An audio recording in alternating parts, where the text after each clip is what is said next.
जय श्री महाकाल। कालिया जिन्न। कालिया जिन्न एक शाही जिन्न है और बहुत ही उच्च कोटि का जिन्न है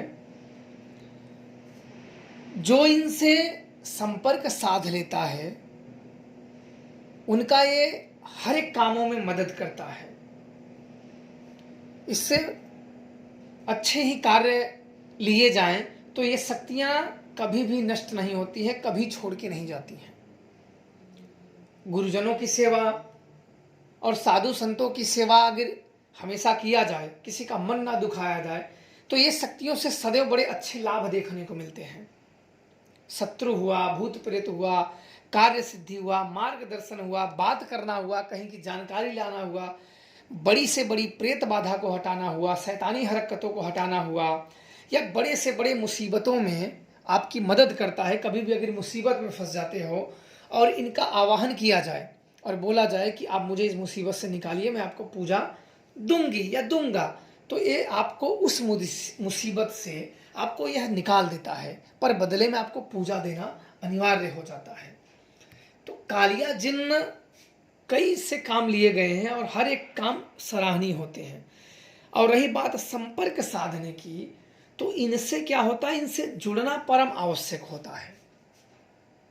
इनके कई गुप्त पद्धतियां होती हैं, गुप्त मार्ग होते हैं, जो कि उन मार्गों का अगर अध्ययन करके इन पे चला जाए तो इनसे काफ़ी अच्छे से जुड़ा जा सकता है।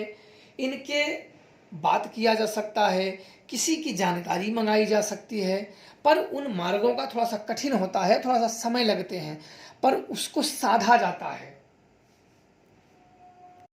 साधने के बाद जब संपर्क स्थापित हो जाता है तो इसके कुछ अंश अपने भीतर विद्यमान हो जाते हैं।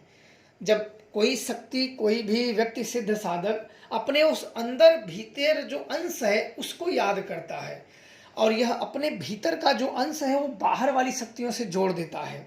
आपने ऐसे कोई चीज़ देखना हो तो आपने आंख बंद की और अपने शक्तियों के अंदर जो अंदर कुछ अंश आपको समझ में आ जाएगा। जब शक्तियाँ प्राप्त हो जाती हैं, जब तक नहीं प्राप्त होती है तब तक नहीं समझ में आता है कि ये क्या बात है क्या नहीं, पर जब प्राप्त हो जाता है तो यह बात आपको समझ में आ जाएगी कि मैं क्या कह रहा हूँ। और उसी अपने अंदर मन के जो ऊर्जा है, जो उसके कुछ अंश हैं, उस पर जब ध्यान केंद्रित करोगे तो वो तुरंत उस अंश से जोड़ देगा। और उस अंश से जोड़ते ही जिस चीज़ की जानकारी या जिस वस्तु की आप ध्यान करोगे उसके बारे में दिखा और समझा, दोनों ही आपको समझ में आ जाएंगे, क्या है क्या नहीं है, सब कुछ साफ हो जाते हैं। लोग ज़्यादातर ऐसे ही देखते हैं, पर स्टार्टिंग में उसे भटकना नहीं होता है, संपर्क उसे बनाए रखना होता है, क्योंकि शक्तियों को प्राप्त करना इतना आसान नहीं होता जितना लोग समझते हैं। कुछ अपने मन को तैयार करना पड़ता है, कुछ मन को उनके साथ संपर्क स्थापित करना पड़ता है, कुछ भावनाओं को मोड़ना पड़ता है, उनके अनुकूल बनाना पड़ता है, उन शक्तियों के अनुकूल बनाना पड़ता है। इसीलिए कहते हैं कि गुरु का होना परम आवश्यक है। गुरु का ऋण कोई नहीं उतार सकता है। भगवान श्री कृष्ण ने जब संदीपनी गुरु जी से दीक्षा ली, जब उन्हें गुरु दक्षिणा के लिए बोले तो बोले गुरु का जो गुरु दक्षिणा है उसे कोई क्या दे सकता है, फिर भी एक मान के कारण आप कहिए।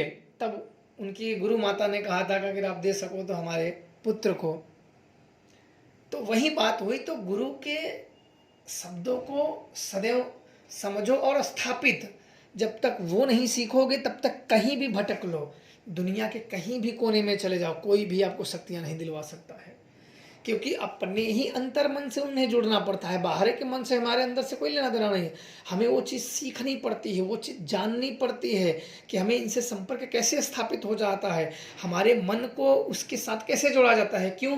क्योंकि देखो, जो क्या होता है कि अपनी जो शरीर होती है, भौतिक शरीर, जब ये हमारी खत्म होती है तो हमारी जो इंद्रियां होती हैं वो हमारे मन में विलीन होती हैं।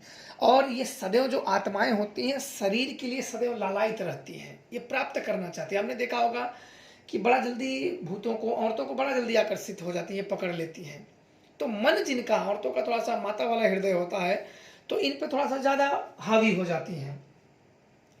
तो ये समझना बहुत आवश्यक है। इनका जो प्रेत आत्मा है वो सिर्फ कामना द्वारा जो है, इच्छाएं जो हैं वही प्रेत आत्मा है। तो उनसे ये जुड़ती हैं, पहले आप इनसे जब वहाँ तक जुड़ोगे तब ये आपसे संपर्क साध लेती हैं। बहुत बार आप देखते हो कि किसी को भूत दिख जाते हैं और बगल वाले को नहीं दिखती हैं, तो वो जिसका ऑरा जिस हिसाब से उसे संपर्क साध लेती है, सामने वाले से नहीं साध पाती हैं। वो साधना तो चाहती हैं, आपसे जुड़ना चाहती हैं, बात करना चाहती हैं, अपने जो दुख हैं, जो समस्याएं हैं, जो उनके कष्ट हैं वो आपको बताना चाहती हैं, पर हमारा जो आत्मा है उस लेवल का नहीं है, तो हम उनसे नहीं जुड़ पाते हैं। मैंने तो शमशानों में देखा हुआ है महाकाली के आशीर्वाद से कि जो आत्माएं जलती रहती, जो जिनका शरीर दाह संस्कार होता है, तो वो आत्माएं उधर वहीं बैठी रहती हैं। कई आत्माएं उनको परेशान करती हैं, बड़ा तकलीफ देती हैं, कोई पैर खींचना, कोई टांग खींचना।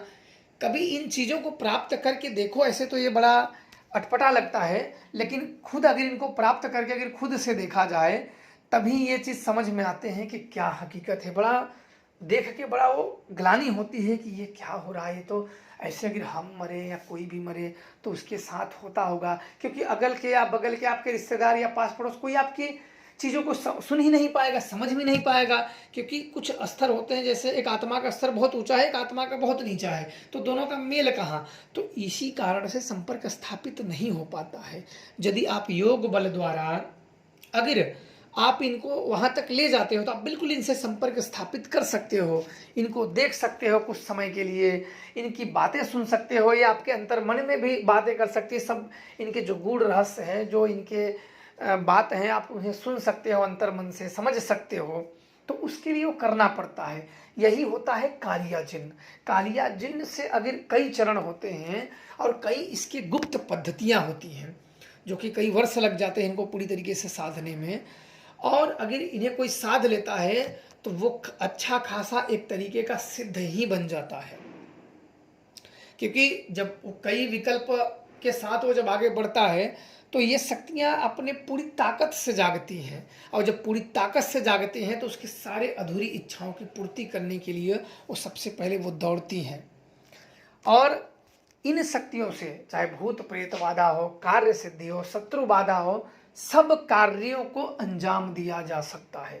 बशर्ते यह है कि आपने कितने लेवल, कितने पावर से उसे जगाया है, और उसी पावर से अगर जागा है तो बिल्कुल आप आराम से इनसे जुड़ सकते हो, कार्य ले सकते हो। तो आशा करता हूँ कि आप लोगों को इस जानकारी के लिए समझ में आ गया होगा कि इनको कैसे साधा जाए और इनसे कैसे संपर्क स्थापित किया जाए। पर एक बात का ध्यान रखना कि बिना सिद्ध गुरु के शरण के अलावा बिल्कुल ऐसी साधना, ऐसी क्रिया करने का प्रयास बिल्कुल नहीं करनी चाहिए।